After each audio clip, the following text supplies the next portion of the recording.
Hey, hey. Sorry, is it loud? Oh my God, I got such a scare. That's a good start, is it? Oh my God, can you hear me properly? I can hear you good. Can you hear me fine? Yes, definitely. I'm going to turn you down a bit. Sorry.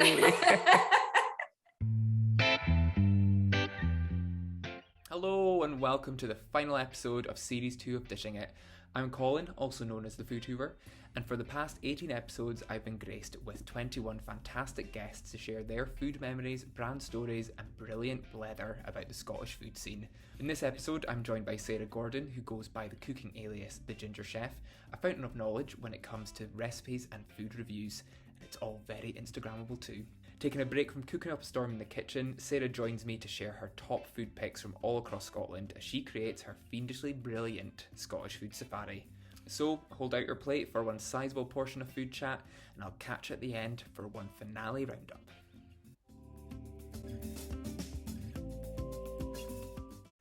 Okay, Nigella, Jamie and Delia, step aside. There's a recipe creator coming for you and she goes by the alias The Ginger Chef. I know her as Sarah Gordon and she joins me for this episode of Dishing It. Welcome to the podcast, Sarah. Hello, thank you for having me. Thank you for joining me. How's your day been so far? It's a lovely sunny Saturday in Aberdeen. It's not actually that sunny here, but hopefully it picks up later on. I'll be in Aberdeen later on, so hopefully I'll get sun then. Fingers crossed, get some sunburn in. That's what we all like. That's what we all like. So my Instagram feed is full of food, and the majority of that is your content because you're either out eating or you're cooking up a storm in the kitchen, documenting all your new recipes. For those who don't follow you, do you want to give us a wee taste at what the Ginger Chef account is all about? Well, I started Ginger Chef basically because I was cooking loads and you sometimes just think, oh, I just want to show people like how pretty this looks. And sometimes I put it up and then loads of people are starting to like it. And then eventually it was documenting me going out for dinner a lot. It does look quite bad. It looks like I go out all the time, Colin. And I don't, I swear I don't. But lockdown was hard for me. I only go out like 5 days out of the week. It's not that bad. It does look pretty bad. And especially when I go on holiday, like when I went to Edinburgh a couple of weeks ago, I felt like people were starting to hate me because I was posting a lot of food content of everywhere you go. And I think my mom said to me, oh, you guys went out a lot on holiday. And I was like, well, we were staying in a hotel, so I couldn't actually cook anything. So that was my excuse for going out a lot. It's what you go on holiday for, is the food. That's what I think anyway. Oh, my entire holiday 100%. is just surrounding where we're going to eat. Yeah, exactly. That's how it should be. You have to plan these things. Definitely, 100%. You don't want to go to like the greasy spoon in the corner, although some greasy spoons are good, but you just don't want to be like, you want to know where you're going. You want to be excited. Yeah. You want to look forward to things. And especially right now where you're still having to book everything quite far in advance when you're going out, which can be a bit of a nightmare, but I like to plan. I like to plan ahead. It's actually been good for me. I have an itinerary of where we're going to eat. And he's like, how can we possibly eat so much? And I'm like, just have little and often. Yeah. Absolutely love that. I was just a way to ask as well. So you mentioned you're in Edinburgh recently. Where was the top place that you ate during that time? Ooh, El Cartel. It was great. I've heard many good thing about El Cartel. Yeah, it was really, really good. Mexican, lovely, lovely food. But it wasn't just like your standard Mexican food. It was almost like a la carte Mexican food. It was great. Best. I booked that one to keep him happy because he likes Mexican food. And I was like, before we go and do all the a la carte dining, here's some Mexican do this food. one. Sandwich right in the middle. It's like, right, look forward to this one. The good is coming. The good is coming. Yeah, it was great. And you're pushing 4,000 followers now, I think, roughly. Yeah, maybe just over. Maybe just over now. Yeah. How does that feel? Well, I was like shocked, having people follow your food journeys. Well, if you think about what 4,000 people looks like in a room, that's a lot of people. It's a lot. Just want to see what I'm eating. It's ridiculous, but I love it. But it's a lot. It grew quite quickly. especially at lockdown, because everyone was cooking at home, and I think that's when I started the Ginger Chef website for recipes, because people kept messaging being like, how do you make this? How do you make this? And I was like, well, instead of just repeating myself, I'm just gonna type it all Go to the up. website. Yeah. Please send the website. link. Yeah. And it kept me busy when where it was a bit quiet, starting to type out the recipes and post them on. And most of them are super easy. I think anyone can do it, even if you feel you can't cook. Yeah, but you make them look so good. You make them look so good. Like I don't know. The plating. Honestly, everyone, if you haven't seen Sarah's account, go look at it, because like the effort that goes, one, into the food and two, into the plating is quite something else. Like I just slap it on the plate and then like just get in a good light, and I'm like this will do. But you have the forks in, you got the place settings, you got the little place settings that tie in with the theme of the food. It's amazing. I love it. I had a lot of downtime.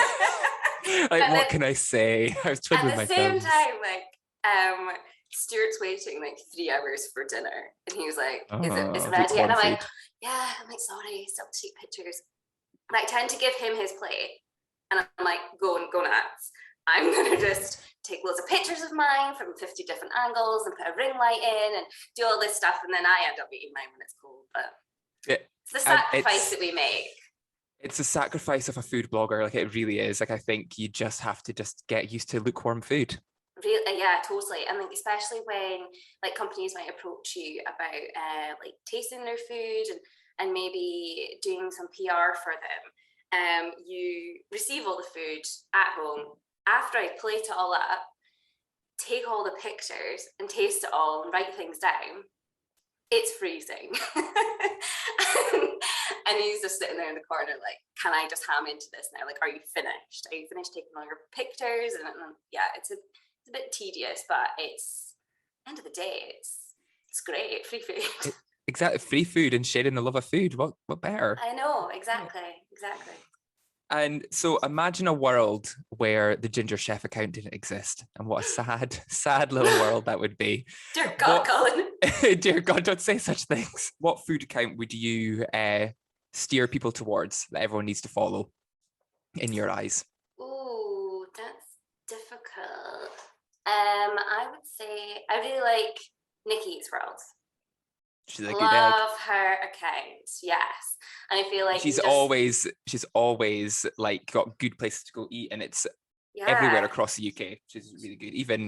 Even New York, she's got some content from there as well. It's great. And probably also Carrie from Documenting My Dinner. Oh, love good her gal. Stuff. She is a queen of cooking. And I like her pictures are great. Mm-hmm. They give me inspiration. It's both very good accounts, and both different things. Like, Nikki's great for going out and eating and different places to go, and Kerry is, as you say, queen of cooking. Like, she just is always on it, and it's pretty much every dinner for her is her content, and all her dinners. Blimey, I want to live in that house. Every day is something good. I'd be so fat if I lived with her. It's a good job we weren't in her bubble for lockdown. Oh, I know. Okay, right. So what I love most about your account is all the recipes that you create, and these aren't your standard recipes. These are pretty bougie recipes. Some of them, you even made overcooked rice look good recently, the leftovers. So where do you take your inspiration? Probably cookbooks. I have a small addiction to cookbooks. I've probably got about 50 in the living room. Yeah, I know, it's crazy. But I probably plugged this so many times before. But like, probably my inspiration comes from just like simple cooking. I love this cookbook, Tin Can Magic. It's a great one. It's a great one. Such a good one. Jessica Elliott Dennison, I think she is, and basically just taking like the simplest things and turning them into something amazing. That gives me major inspiration, and that's when I really just go to my cupboard and see like, what have I got here that I can make into something decent. And definitely using cheap tinned goods, which is her her idea, that inspired me to kind of do the same sort of thing. But like I'm just not a meat and two veg kind of girl. Like I don't really do like mince and tatties or steak pie. That gives me zero inspiration. Yeah. I can't even have like one. Like I will make chicken fajitas for Stuart just because he loves them so much. But then I sometimes try to put a ginger chef like flair on it, and he's like, just do fajitas. Just stick to the normal way of doing it, please. Stop trying to fancy it up. But like I try and put a spin on recipes I've seen before. I love is it Sabrina Gaynor. She does like Parisian, Middle Eastern food, because there's such a misconception that Middle Eastern cooking is complicated, and it's not. And her recipes just take the complexity totally out of it. So I think people like that, I like to look at their recipes and then create my own and try and simplify it as much as possible. Like, like if I post an Indian curry, it's never going to be too simple. There's so many things involved. But I try and simplify it, then post it on the website for people to try. And I love it when people try it and then post it and then tag me in it so I can see. That's so nice. Yeah, it is so good. And I'm like, oh, was it good? Like, and then give me feedback as well. If you're like, oh, it's a bit rubbish, Sarah, and I'll know that I need to like adjust the recipe. But I'll do a recipe like 4, 5, 6 times over before I post it until I'm sick to death of it. But it's just trying to perfect it before posting online. Yeah. But I use cooking as almost a de-stress. Yeah. Escapism from daily life. I used to just go to work and come home, and I'd be fine about spending 2 hours in the kitchen making dinner. But I don't have kids, so I don't have that extra stress. Yeah. And again, I totally understand people that have got kids do not have 2 hours to spend in the kitchen. But it's almost like my hobby that lets me switch off from day-to-day life. And I really enjoy it. Like, it's my happy place. I love that. Yeah, it's probably since I was quite young as well. My mum's always been really encouraging us to try new food. I was the kid that would like want duck if it was on the menu. I'm not even surprised. I know. And we went to a restaurant once with my parents, and like I was quite young, and I ordered duck, and then there was actually ducks outside, and my dad was like, said, oh, there's one missing now. And I was like, absolutely mortified. But it didn't sway me at all. I was like, okay, I'm still having the duck. So bad. But yeah, my mum always I love that. I bet they absolutely hated going out for dinner with you because they're like, right, yeah, great cheap pub meal. Right, Sarah, look at these fish fingers and, like little peas and chips. And you're like, I want duck. Yeah, like I always wanted. I'll have the Wellington rare. Oh my God, yes. I always wanted prawns as a child for some reason. Yeah, I was the same. If there was an option for like a prawn baked potato, prawn sandwich, I would just be on it. Mm-hmm. Oh, I really want prawns now. Oh, I might go for sushi later. I know. Love that. Out of all your cookbooks, what's one you think everyone should have? Recently, what one did I get last time? It was the Diana Henry From the Oven to the Table. Is that like a one pot wonder type thing? Yeah, like she just does really simple recipes. It's actually Claire found her, and then we went on a small rampage of buying, like, I think I've got 3 of her books now. Nice. We're really bad influence on each other. So everyone knows at home, Claire is Sarah's sister. Oh, yes. Yeah. Sorry. Yes, my little sister. I was waiting for you to just go off on a tangent. I was like, oh, I need to work on that. This is Sarah's sister. Absolutely. She when she buys a cookbook, I'm like, oh, I spy it and I don't quite like it, so I'll maybe buy it too. And then we're just really bad for each other and our shared addiction of cookbooks. Oh, you should make like a little cookbook club. Yeah, I know, we should. Actually, I'll get in on that. Yeah, that would be great. And we just rotate. I've only got like 3. All what my colour? ones, I know. So I'll be reaping off you guys. Like, hey, freebies, anyone? Freebies? Yeah, I've got like a few really good cookbooks, but all my other ones are ones that I found over time and ones that I just kind of keep in my brain and online recipes and stuff. But yeah, no, I do love a cookbook.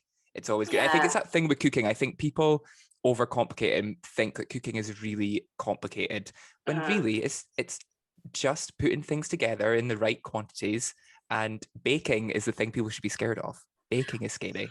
I can't bake to save my life. You can either cook or you can bake. That's what I think. I think you can't do both. I think it would be very unhealthy to be good at both. Yes.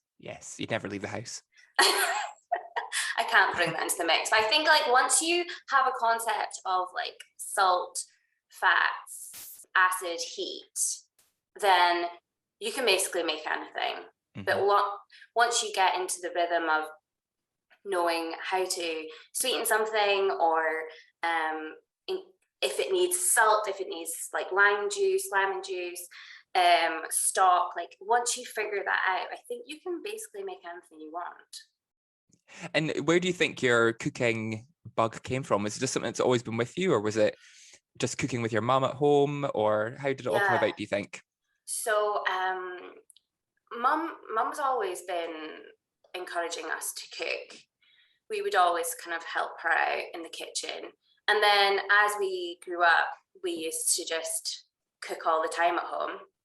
But mainly when I moved out, it was like, you need to survive now. Yeah. And I moved out at 17. And since then, I've probably been cooking more in the past 4 years. Before that, I used to cook a lot. And then people would say like, oh, you should maybe start a blog or something like that. And I was like, nah, I'm never going to do that. Waste of time that is. Yeah. And then it was actually Greg who drinks beer.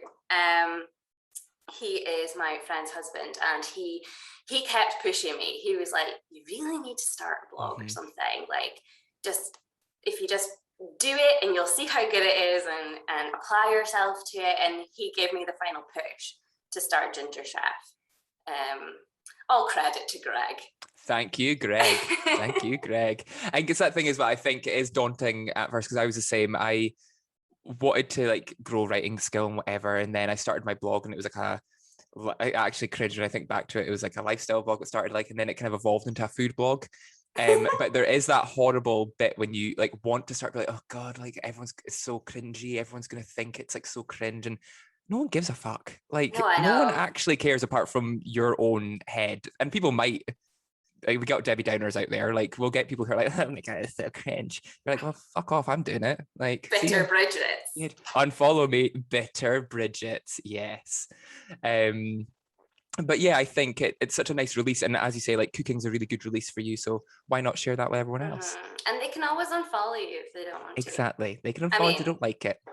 Loads of people must unfollow me all the time, but you don't really notice that. You just see like more followers coming in. You're like, oh, I must be doing something right today. Yeah, like the minute, like when I started to share the podcast, I was like, yeah, it's gonna lose me some followers, I think, when they hear the voice behind the account.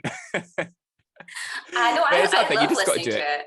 Exactly. Oh, thanks. And now you can listen to your own one. You'll love that. I don't think I'm going to want to listen to this one. I really liked the one with Scott Batty. Yes, a lot of people like that one. A lot of good tips in there. Yeah, like I felt like I was actually being educated by listening to it. Very informative. He was good. Yeah, he's great. Yeah. Really, really good. So with all your cooking, there must be a few cooking hacks in there. What's a cooking hack that you swear by? You know, you're like, I don't actually believe in hacks. I believe about doing it all the way through. Properly. No, like I have a few things, but like it's more like tips and tricks, I think. Like how to peel ginger. Use a teaspoon. What? Yeah, like so you scrape the ginger with the teaspoon and it will just take the skin right off. Don't I am aghast. I am aghast. I use a knife. Change your life. Because every time I'm cutting them, it's such a waste of ginger. Like I'm wasting good ginger, and obviously the peeler doesn't work because it's so bumpy and groovy. Oh my god, a teaspoon. Yeah, it'll change your life. Oh my God. And I bet you've changed a lot of people's lives now when this goes out. Oh my God, a teaspoon for ginger. Great. What other Yeah. ones do you have? Keep them coming. So like if you break off all your bits of garlic from the bulb, if you put it into a Tupperware box and shake it, all of the skin will come off. And for all the garlic I use, I need that one because I use a lot of garlic. It's my main ingredient. So much. And always triple what the recipe says. But at least, well, you might not want to do that to my recipes because I was going to say, your ones must be the actual good amount, so you don't need to triple Sarah's ones. I would be surprised if you go into one of my recipes and it's like 5 cloves of garlic. It's like, obviously. It's the only way. And I don't buy, the small garlic bulbs. What a waste of time. If they're not giant ones, I'm not interested. What's the point? Yeah, what's the point? And this is actually a question you might know, you might not. But when you get your garlic and sometimes you open it, it's a beautiful kind of pinky purple color. Sometimes when you get ones, they're not that color. It's quite white. Yeah. Is that a sign of a bad garlic bulb? I have no idea. I don't think it matters. I thought it might be. Yeah. I was going to say, because if it still looks all right, like I just always wondered if a pinky purple is a sign of a good garlic. Maybe it's more of an organic garlic. Maybe it's had a healthy growth. Yeah, it sounds like a very highbrow garlic bulb. I don't know where I get them from, but if I'm lucky, I get them in Aldi. Oh, you're lucky. I know. I love Aldi and Lidl for my food shops. Yeah. Great. Lidl's very good for veg, I have to say. Yeah. Very good. And I really like Morrison's for meat. It's a very odd thing to say, but they always have like Scottish meat cuts. Yeah. Really good meat cuts. Just pick up a little rack of lamb right there and get your duck, get all the stuff in there. I know, it's great. See, you love it there. So I think we can all assume that you would do a killer dinner party, and obviously that's something you probably missed during lockdown, is that you haven't had anyone round. So much. Who would be your 3 dream dinner guests? And they can be dead or alive. Are you going to hate me if this is not food related? Oh no, yeah, it can be anyone you want. Anyone you want. I would say, number 1, and I think you're going to agree with me here, Emily Blunt from Devil Wears Prada. So would that be Emily Blunt as Emily Blunt or Emily Blunt as Devil Wears Prada gal? I can't remember her name. Is it Emily in Devil Wears Prada? What's her name in Devil Wears Prada? It's Emily. No, it's not. Emily, yeah. Is it? Yeah, Emily. Yeah, it's Emily. Yeah. You did do it. You did it to Emily. Yeah, it's Emily. I just love her. I love her in everything. So I just think she can be any cooler. She's like smart, witty, a strong woman who plays a strong woman. She's so poised as well. Yeah. And her with her husband as well, like they're like an iconic duo. Like they are hilarious. Do they say that their name combined is Crunt? Love it even more. Love it even more. So good. I love that. After that, I would say Shonda Rhimes. Oh yes, Shonda Rhimes, writer of and creator of Grey's Anatomy. Yes, 100%. Bridgerton, Scandal. Oh yeah, like it helped me through lockdown. I binged on those in lockdown. I think I've watched Bridgerton like twice and Scandal many times. What's your favorite? I mean, Grey's Anatomy is obviously a hard one to binge because it takes you like a year. There's been so many, but which out of the 3 is your favorite?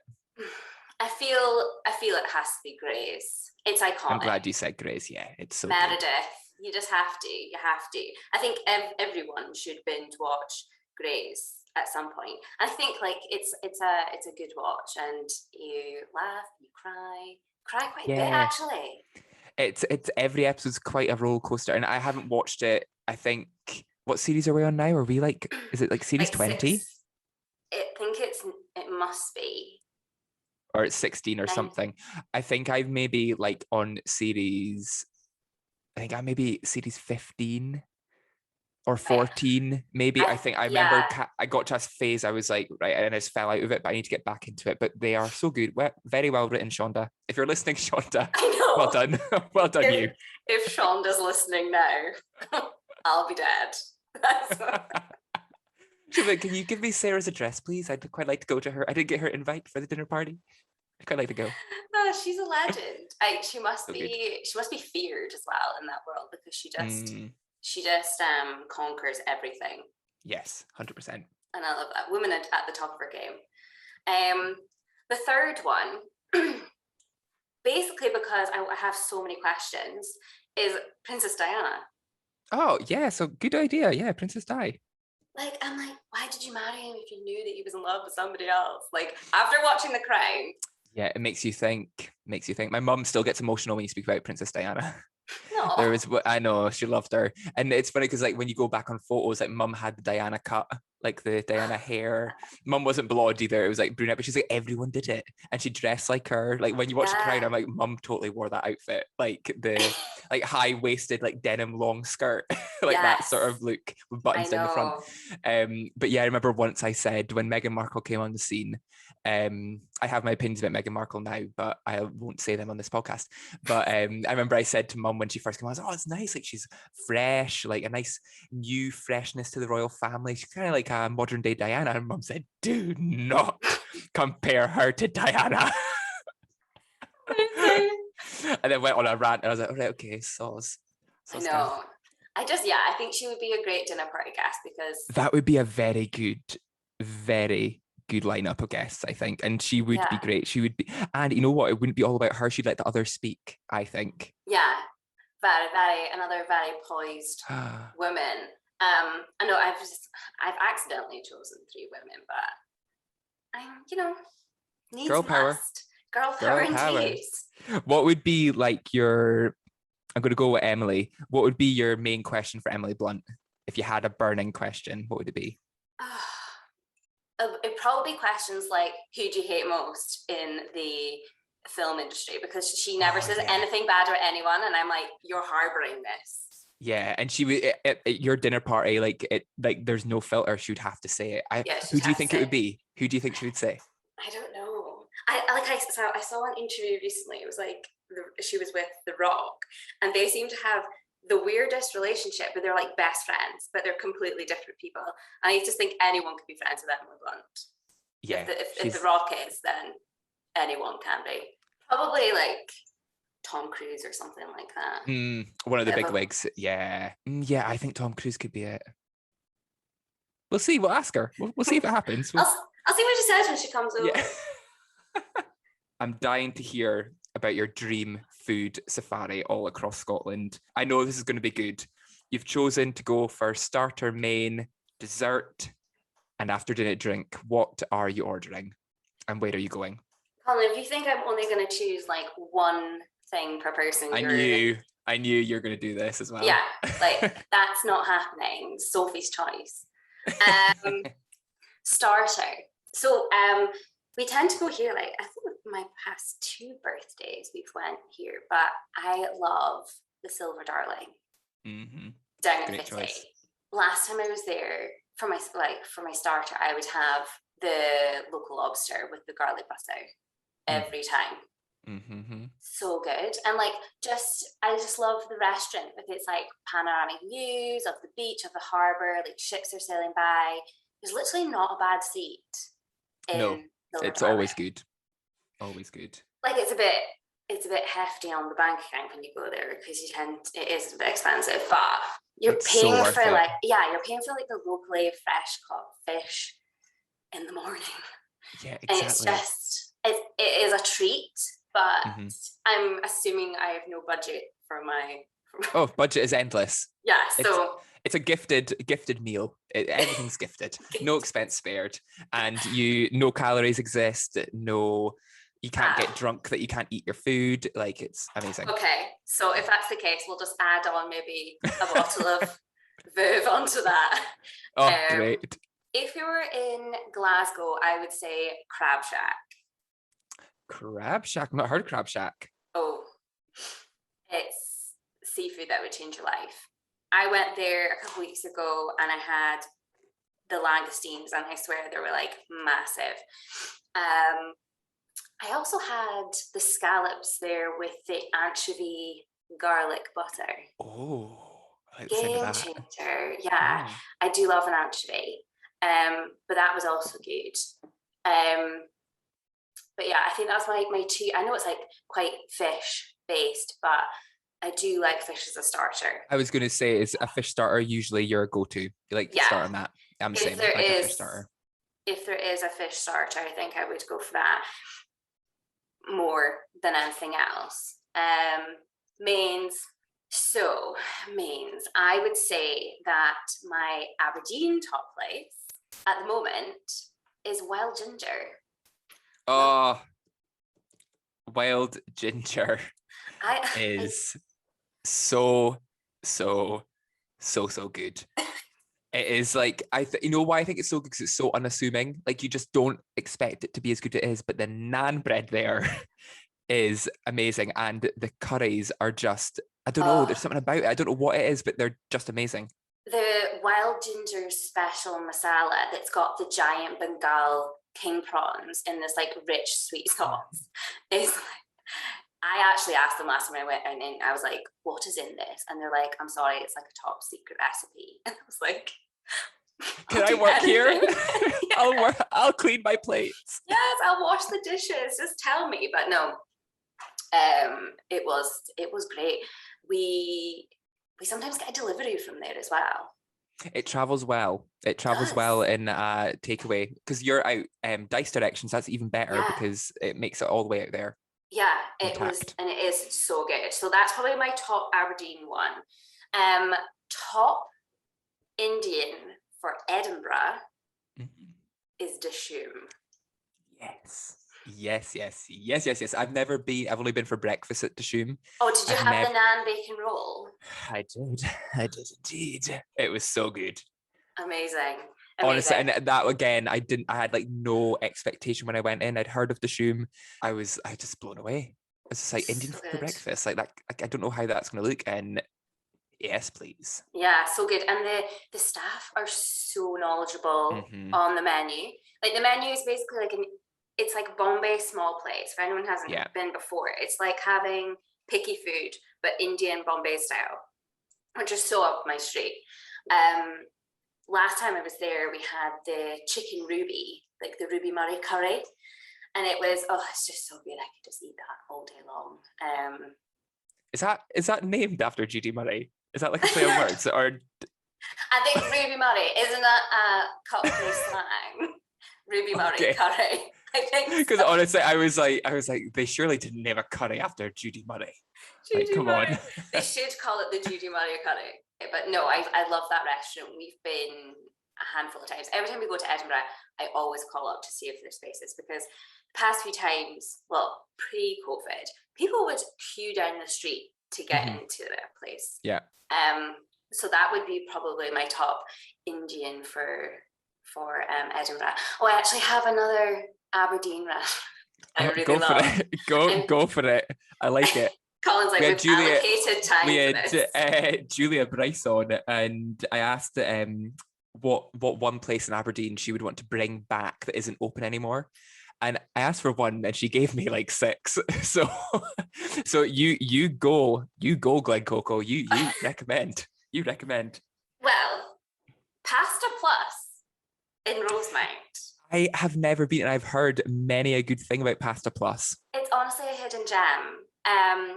Family-run, tiny store. Has probably like 4 or 5 tables.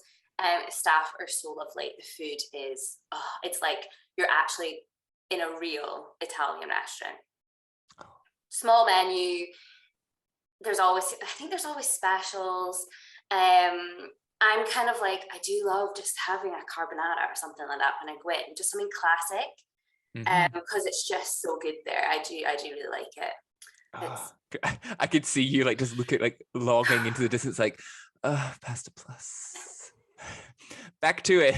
Focus. It's also so nice because it's like a store as well. So when you're in, you can actually pick up pasta, tomato sauces, wine, and take it home. So you're actually doing your food shop and having a meal at the same time. What better combination? I think that's the thing as well. I think a lot of people assume that it's a shop because it does look like a shop from the outside, but really it is a restaurant. It's like a TARDIS. It's like small from the outside, but you go in and it's still quite small inside, but big opportunities there. It's somewhere we have to go back to soon because we haven't been there in a while, but it's on my list. Yes, 100%. It's on my list now. I know. So where are you going for dessert? So, Colin, I'm not a massive dessert gal, but I think if you have to go anywhere in Aberdeen for dessert, you probably want to go to Café Bohème. Yes. Yeah, the quintessential creme brulee. I mean, you have to go French. Go there. I do love it. But then at the same time, their cheese board with like dessert wines is I was going to say, I could imagine you would be a cheese board for dessert gal. I am. But then, I just have Stuart staring at me being like, you can't eat it. You're already full. And then there's this devil on my shoulder just being like, go on. Go, you can do it. Do it. But a good thing is the cheese, it travels, so you can box it up and take it home. Oh, I know. Yeah, that's a good idea, actually. You're like, no, I don't need to box it up because it's gone. It's gone, Colin. It's gone. But they also have an option of doing, if you're actually not that hungry, you have like the coffee and the selection of petit fours, which is also a good option. A win-win, yeah. Yeah, so I think if I'm going to have dessert, I'd probably want to go there. They actually did a really good podcast on pairing red wine with cheese. Oh, I'll have to listen to that. Yeah, like normally you would drink white wine with cheese just due to like the low tannins and the acidity. But they did a really good podcast. Not podcast, it was just like a video that they posted, and I was inspired. I do love red wine. Oh, I love red wine. See, I always have red wine with a cheese board. I always thought that was what you had to do. No, it really probably should be white wine. I know. Learn something every day. I'm shocked to my core. Yes. It's you need the acid to like get you through the salt, like to kind of cut through the saltiness of the cheese. And then you normally get that from a white wine rather than a red wine. But a red wine cheese board, you probably pair it with quite high fat meats like chorizo and olives.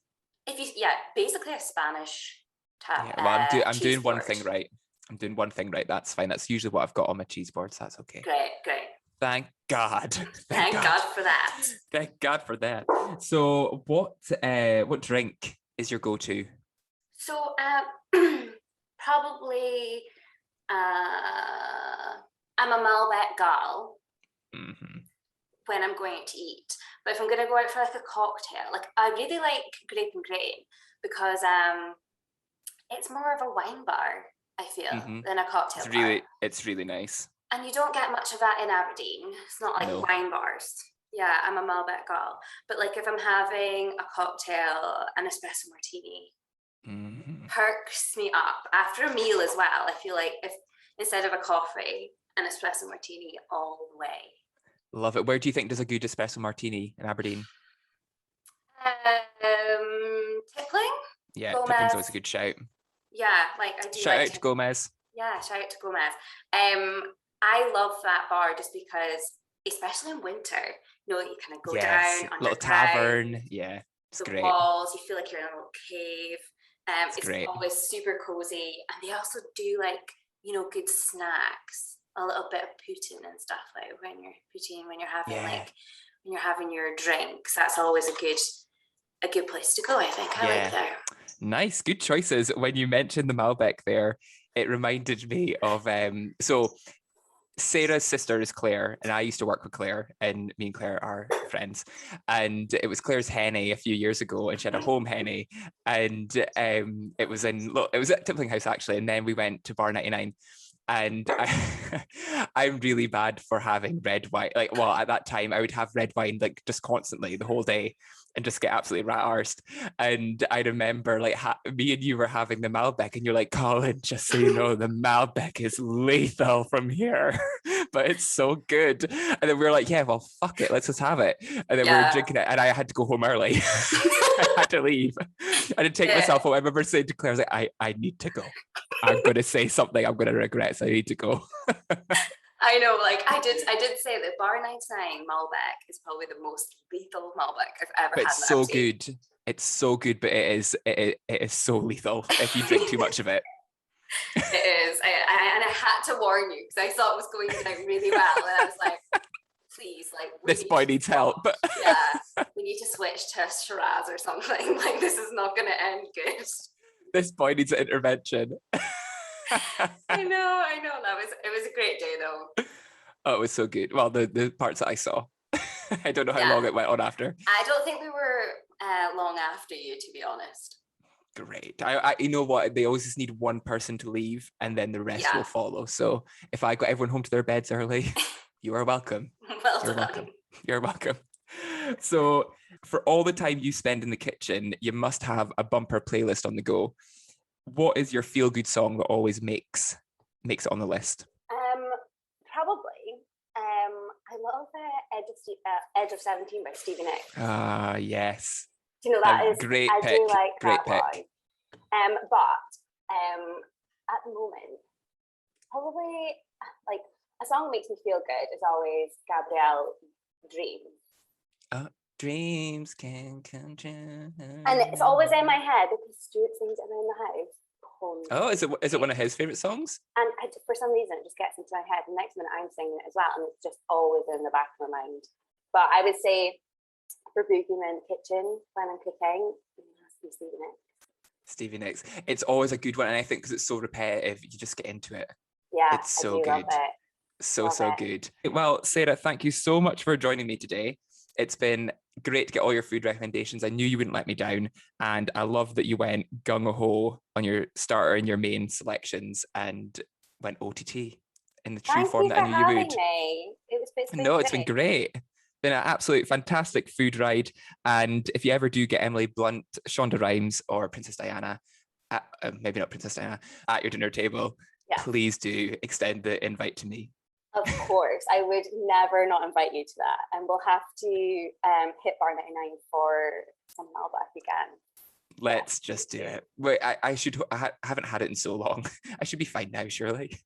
I don't know. Floor me after a glass. Right, great. Thank you so much, and we'll see you soon. Thank you. Thanks, Colin. Bye. Bye. Don't you just love it when people go over the top and deliver? Great food recommendations there from Sarah. I love that she kept on Aberdeen and gave us a wee bonus from somewhere else in Scotland. I just wanted to say, if you're one of these people who think you can't cook, you totally can. Just get onto Sarah's website, look at her really simple, straightforward recipes, give it a try.